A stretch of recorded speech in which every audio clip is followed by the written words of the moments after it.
মাঘৰ 1 তাৰিখ আমাৰ পৰম্পৰাগতভাৱে আমাৰ জাতীয় উৎসৱ ভোগালী বিহু আমি উদযাপন কৰিছোঁ।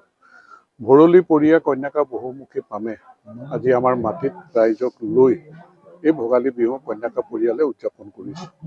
এই পবিত্ৰ দিনটোত মই আমাৰ সমষ্টিৰ ৰাইজ ভৰলী পৰিয়া কন্যাকা পৰিয়াল আপোনালোক সকলোলৈকে অসমৰ সমূহ ৰাইজলৈকে মই ভোগালী বিহুৰ শুভেচ্ছা সেৱা আশীৰ্বাদ সকলো যাচিছোঁ যাতে এই বৰ্ষটিত সকলোৰে জীৱনলৈ সুখ সমৃদ্ধি নামি আহক, ভোগৰে উপচি পৰক। আমি যাতে সকলোৱে মিলা প্ৰীতিৰে আমাৰ মাতৃভূমিৰ প্ৰতি দায়িত্ব কৰ্তব্য পালন কৰি আমাৰ ৰাজ্যখন যাতে দেশৰ ভিতৰতে শ্ৰেষ্ঠ হ'বৰ কাৰণে মুখ্যমন্ত্ৰী ডাঙৰীয়াই যি এক সংকল্প লৈ কাম কৰি আছে সেই ক্ষেত্ৰতো যেন আমি সফল হওঁ।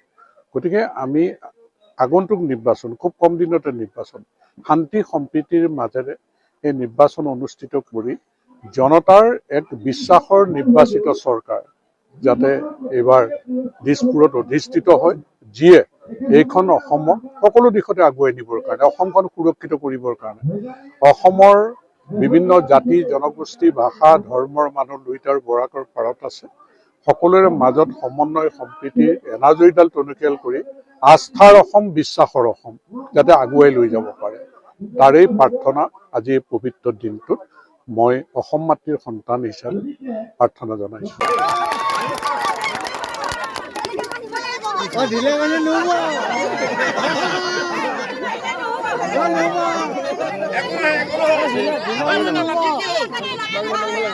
লাঠি লাঠি মানুহ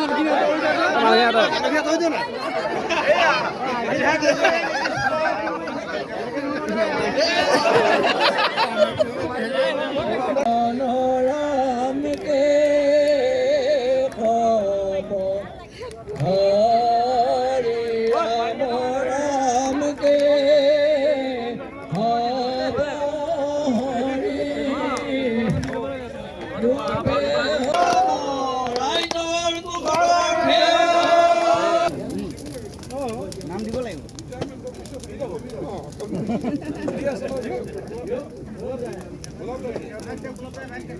অলপ ডিজেল ওপৰত দি দিব লাগিব নেকি?